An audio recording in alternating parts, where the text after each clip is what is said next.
Chers amis golfeurs, bonjour et bienvenue pour une nouvelle vidéo de 33 GolfLab. Alors aujourd'hui, c'est la suite de mathématiques sur les shafts. Et aujourd'hui, nous allons parler des critères de performance d'un shaft. Alors ces critères de performance, pour les principaux, il y en a 6 qui sont le poids, qui sont le point d'équilibre, le torque, le point de flexion du shaft, on appelle aussi le tick point, le flex et le profil de flexion des shafts. Alors avant de rentrer dans le détail de chacun de ces 6 critères, j'aimerais faire une mise en garde sur ces critères de performance, une mise en garde historique et je dirais d'un point de vue des marques, qui est que historiquement les fabricants de shafts ne se sont jamais mis d'accord sur des mesures identiques, universelles, j'ai envie de dire, des mesures de performance de leur shaft. À la différence des têtes, si on prend aujourd'hui, si on veut comparer plusieurs têtes de driver, par exemple, eh bien, les fabricants vont se mettre d'accord sur le moment d'inertie, sur le centre de gravité, sur le coefficient de restitution, sur la longueur, la largeur, la profondeur, etc. etc. Ces critères sont vraiment universellement partagés. En revanche, dès lors qu'il s'agit de shaft, eh bien, force est de constater que les fabricants utilisent des outils différents, des techniques différentes de mesure de ces critères de performance. Et c'est ainsi qu'il est bien malaisé de pouvoir faire des comparaisons de fabricant à fabricant, notamment pour les notions de flex, on y reviendra, ou de profil de flexion, mais aussi pour le torque. Et même jusqu'à une mesure aussi basique que le poids d'un shaft, eh bien, il faut savoir qu'il y a des fabricants qui donnent par exemple dans leur tableau soit le poids brut du shaft, soit le poids coupé à longueur standard. Donc ça donne quand même des valeurs relativement différentes. Alors, savoir pourquoi les fabricants de shafts ne se sont jamais mis d'accord sur des mesures identiques de ces shafts, je pense que la réponse est tout simplement liée au marketing, à la stratégie marketing des marques, qui fait qu'elles ne souhaitent pas rendre vraiment public leur méthode de fabrication, leur procédé de mesure, et que, à mon avis, pour encore de nombreuses années, eh bien, les clubmakers devront se contenter, de la part de ces fabricants, de données qui sont parfois un petit peu différentes. Et c'est la raison pour laquelle, au milieu des années 2000, Tom Wichon a tenu, en tant que clubmaker et clubfitter, à constituer une base de données de shafts.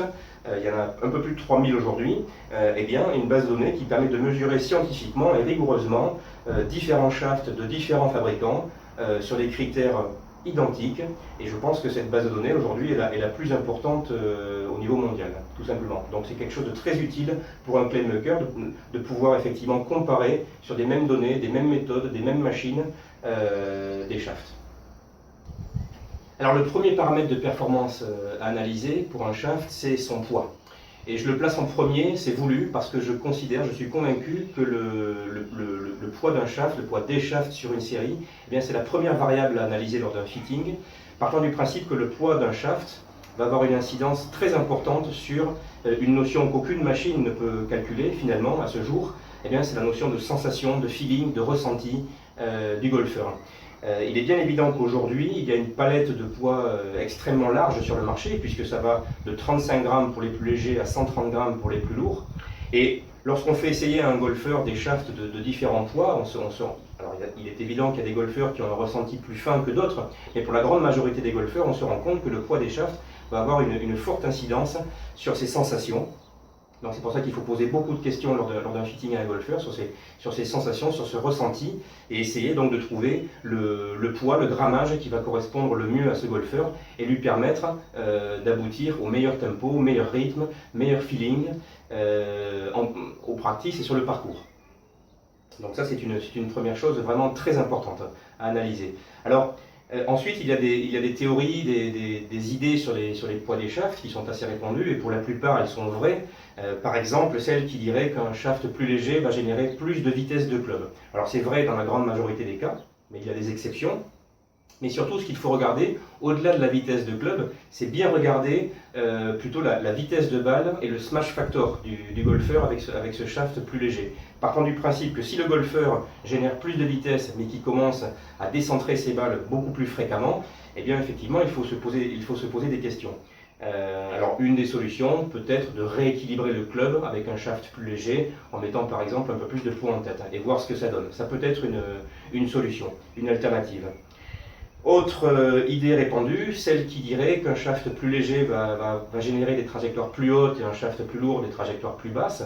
Là aussi c'est vrai dans la grande majorité des cas, mais il faut savoir qu'il existe aujourd'hui chez certains fabricants des shafts légers, plus légers, qui permettent de générer par exemple des trajectoires plus basses. Donc j'ai eu le cas récemment d'un golfeur qui voulait un shaft plus léger de 15-20 grammes, mais qui souhaitait garder des balles plus basses. Donc c'est tout à fait possible avec certains shafts aujourd'hui sur le marché. Troisième chose qui me semble très importante lors d'un fitting, c'est d'analyser la cohérence du sac du golfeur. Il m'arrive très fréquemment d'avoir des golfeurs par exemple qui auront des wedges avec des shafts très lourds et des séries de fer et une série de fer avec des shafts très légers. Donc ça donne lieu à des incohérences, encore une fois de sensations, de feeling, de ressenti, de tempo, de chemin de club, etc.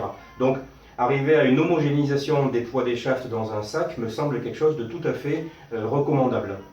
On a aussi des golfeurs qui ont des shafts de fer très lourds et qui tout d'un coup basculent avec des shafts d'hybride très légers. Bon, il va falloir se poser la question en fitting de savoir si là aussi, en termes de consistance, de régularité, ça peut être une bonne idée ou une mauvaise idée. Donc toutes ces questions sont à se poser, mais vraiment le poids des shafts est une variable clé qui me fait dire qu'on peut avoir juste, par exemple, sur les 5 autres paramètres, on peut avoir juste sur le flex, sur le kick point, sur le torque, sur le profil du shaft, mais si on a faux sur le poids du shaft, eh bien, il faudra revoir toute sa copie. Alors le deuxième paramètre de performance d'un shaft, intéressant à analyser, mais qui est beaucoup moins important que le poids du shaft, c'est son point d'équilibre.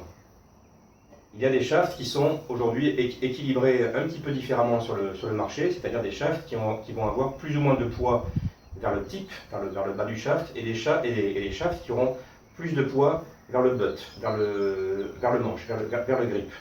C'est ce qu'on appelle, et c'est vraiment des shafts qui ont une certaine cote depuis 4-5 ans, c'est ce qu'on appelle des shafts counterbalanced, contrebalancés, ou des shafts aussi qu'on va appeler HB pour High Balance Point, donc avec un point d'équilibre plus haut. Donc ce sont des shafts qu'on a vu apparaître, oui, il y a 4-5 ans, même si en soi cette thématique n'est pas nouvelle, elle avait existé bien auparavant, mais elle est revenue au goût du jour, elle est relativement en force, avec de plus en plus de fabricants, notamment pour des drivers, pour des bois de parcours, qui proposent des shafts contrebalancés. Et ils ont eu d'autant plus de succès qu'ils ont été adoptés par deux grands noms du golf professionnel, à savoir Tiger Woods et Rory McIlroy, et d'autres. Alors, que permet ce type de shaft contrebalancé qui aurait plus de poids vers le grip? Bien, d'un point de vue de club maker, un shaft qui a plus de poids vers le grip permet justement de construire un driver un petit peu rallongé, ce qui peut avoir pour incidence de générer plus de vitesse de club, mais sans augmenter la sensation de poids en tête. On peut aussi l'utiliser à l'inverse pour des shafts, pour des drivers raccourcis, pour des golfeurs qui souhaiteraient tout simplement avoir une sensation extrêmement légère en tête. Et enfin, et je pense que c'est la troisième voie utilisée par Tiger et Rory, c'est effectivement le fait que ça permet donc d'alourdir la sensation dans les mains et donc de rajouter du poids dans la tête pour augmenter la vitesse de balle. Donc ce sont des shafts qui se développent, c'est vrai, il y a de plus en plus de fabricants qui les proposent. La liste s'allonge d'année en année. C'est à essayer. Il n'y a pas de consensus. Ça va marcher pour certains golfeurs, ça va moins bien marcher pour d'autres, mais ça reste une alternative intéressante à essayer pour des golfeurs qui le souhaitent. Alors le troisième paramètre de performance analysé, c'est la notion de torque d'un shaft. Je vous rappelle que le torque, donc, c'est mesuré dans une machine qui va mesurer la torsion du shaft au niveau du tip en degrés. Et aujourd'hui, en 2020, lorsqu'on regarde les torques des différents fabricants, des différents shafts, force est de constater qu'il y a très peu d'écart entre ces fabricants, puisque la moyenne, en gros, pour des shafts acier se situe entre 2 et 3 degrés de torque, et pour le graphite, entre 4 et 5 degrés. Alors après, on trouve des shafts graphite qui peuvent monter à 10 degrés de torque, d'autres qui sont inférieurs à 2 degrés, mais la grande majorité se situe donc entre 2 et 5 degrés. Alors, tout cela pour dire que le torque aujourd'hui, en fitting, est un paramètre finalement assez négligeable à analyser. Il peut permettre de peaufiner le choix entre 2 ou 3 shafts, mais considérant que ces torques se sont considérablement homogénéisé entre les fabricants, c'est vraiment une donnée secondaire, j'ai envie de dire. Bon, d'un point de vue historique, par contre, je conclurai là-dessus, je vous rappelle que le torque, quand même, c'est ce qui a entraîné la mort, entre guillemets, des shafts en bois, puisqu'ils avaient trop de torque par rapport à l'acier. Donc l'acier a supplanté le bois vraiment pour cette raison.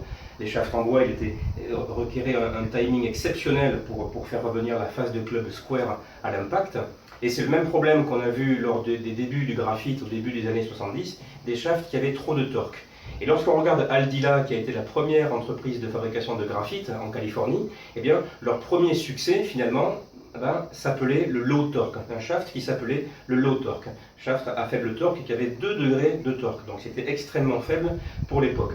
Sauf que ce qui s'est passé, c'est que si ce shaft a été pas mal adopté par des professionnels du tour à cette époque-là, il a eu des résultats extrêmement mitigés de la part des amateurs, qui pour beaucoup trouvaient ce shaft extrêmement raide. Et c'est ça qu'il faut retenir par rapport au torque, c'est que c'est une valeur indépendante de la flexibilité des shafts, et que même un shaft flexible, s'il a trop peu de torque, eh bien, va générer des sensations de raideur au golfeur. Et à l'inverse, un shaft raide qui aurait un torque très élevé va procurer des sensations plutôt de grande flexibilité. Donc c'est la raison pour laquelle, eh bien, très rapidement, Aldila et d'autres ont convenu de monter ce torque à des niveaux, encore une fois, de 4-5 degrés qui correspondent à la très grande majorité des golfeurs.